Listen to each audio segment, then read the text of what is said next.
আসসালামু আলাইকুম ওরহমতুল্লাহি ওবরাকাতু। সুনানে তিরমিজি, হিদায়াতুর রুয়াত ও তারিখে ইসবাহান নামক কিতাবগুলির মধ্যে এসেছে, সাহাবে কেরাম রাসূল করিম সাল্লাল্লাহু আলাইহি সাল্লামকে প্রশ্ন করলেন, ইয়া রাসূল আল্লাহ, মাতা ওয়াজাবাত লাকান নবুয়া, হে আল্লাহ রসুল, আপনি কখন থেকে নবী? রাসূল করিম সাল্লাল্লাহু আলাইহি সাল্লামের উত্তরে বললেন, ও আদম বাইনার রূহি ওয়াল জাসাদ, অর্থাৎ যখন আদম আলাইহিসসালাম আত্মা এবং শরীরের মধ্যখানে, তখন থেকে আমি নবী। অর্থাৎ আদম আলাইহিসসালামের যেই দেহ আছে, সেই দেহ তৈরির পর এখনও তার দেহের মধ্যে রূহ দেওয়া হয় নাই, তখন থেকে নবী সাল্লাল্লাহু আলাইহি সাল্লাম আল্লাহ রাব্বুল আলামিনের আযাল্লিয়াতে তিনি নবী ছিলেন। সুপ্রিয় দর্শক, এটার বিষয়টা এমন, যেমন মাতৃগর্ভে যখন একটা সন্তানের পুরা দেহ তৈরি হয়, তারপর তার মধ্যে রূহ সঞ্চালন করা হয়। সেই রূহ সঞ্চালনের পূর্বে তার হায়াত, মত, রিজিক, সে ভালো হবে না মন্দ হবে, এগুলি ফেরেশতারা লিখে দেয়। ঠিক নবী সাল্লাল্লাহু আলাইহি সাল্লাম এর অবস্থা এমন, যখন আদম আলাইহিসসালামের শরীর তৈরি করা হলো, তখনও রূহ সঞ্চার করা হয়নি। তার পূর্বে আদম আলাইহিসসালামের রূহ, নবী করিম সাল্লাল্লাহু আলাইহি সাল্লামের রূহ মোবারক তার আত্মার জগতে ছিল। তখন নবী সাল্লাল্লাহু আলাইহি সাল্লাম আযাল্লিয়াতের মধ্যে তিনি নবী ছিলেন।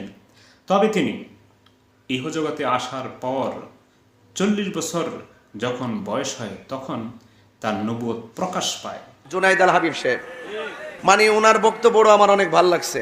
রাসূলুল্লাহ সাল্লাল্লাহু আলাইহি ওয়াসাল্লামকে একজন জিজ্ঞেস করেন, হুজুর আপনি নবী হইলেন কবে?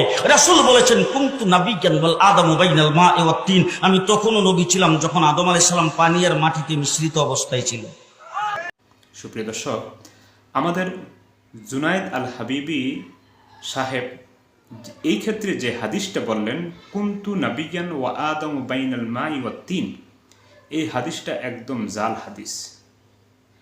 এর প্রমাণ হলো, এই হাদিসটাকে আল্লামা সৈয়দী রহমতুল্লাহি আলাই তিনি আল আহাদিসুল মওজুয়ার মধ্যে ইবনে তাইমিয়ার বরাত দিয়ে লিখেছেন যে এর কোনো ভিত্তি নেই।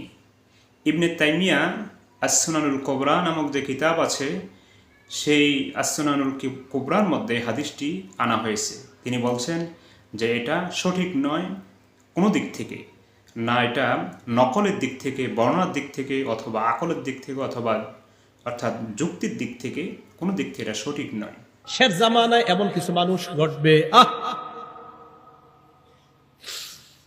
শেষ জামানায় এমন কিছু মানুষ আসবে, ইয়াতুনাকুম মিনাল আহাদিস মা লাম তাসমাউ আনতুম ওয়ালা আবাউকুম, এমন এমন হাদিস তোমাদেরকে বলবে যা তোমরাও শোনো নাই, তোমাদের বাপ দাদা 14 গোষ্ঠীও শোনে নাই।